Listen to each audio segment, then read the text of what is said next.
সকলোখিনি জল পটপটকৈ স্পষ্ট হৈ পৰিছে কেনেধৰণে বিজেপি নেতাই জনতা ভৱনলৈ সোমাবৰ বাবে যেনেকৈ পাছ যোগান ধৰিছিল এগৰাকী মন্ত্ৰীৰ যিহেতু পিএছৰ জৰিয়তে সেই সকলোখিনি ইতিমধ্যে যিগৰাকী মন্ত্ৰী যোগেন মোহনৰ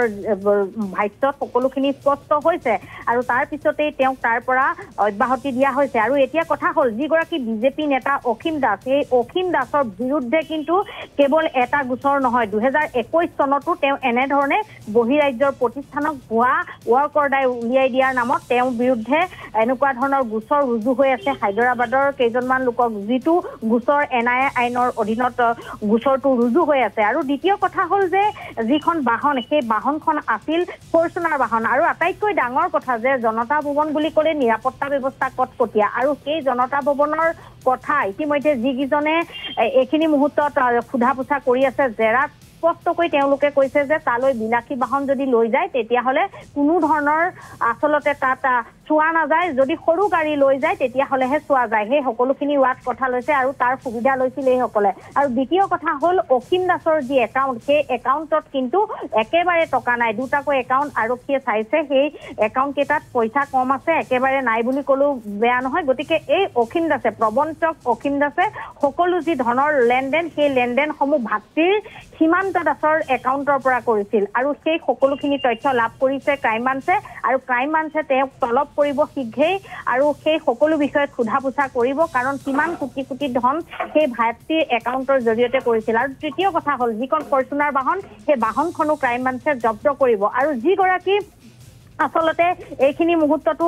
ক'ব পাৰি যে CIDৰ গোচৰ এটা তেওঁ কেন্দ্ৰীয় কাৰাগাৰত আছে সেইগৰাকী তেওঁলোকৰ সহযোগী আছিল সেইগৰাকীকো তেওঁলোকে ইতিমধ্যে জিম্মাত ল'ব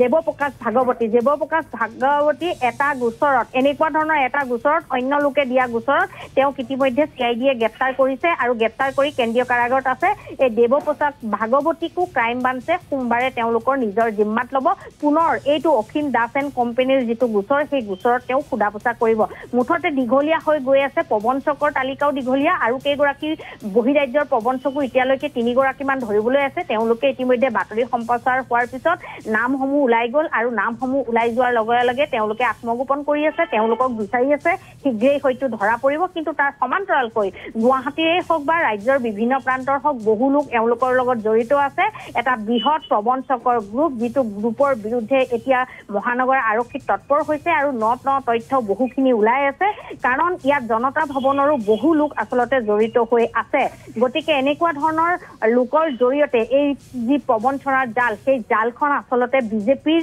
নেতা অসীম দাসে বহলাবলৈ সক্ষম হৈছিল আৰু বিজেপি নেতা বুলি কোৱাৰ লগে লগে জনতা ভৱনৰ নিৰাপত্তা বেষ্টনী কঠোৰৰ ঠাইত আচলতে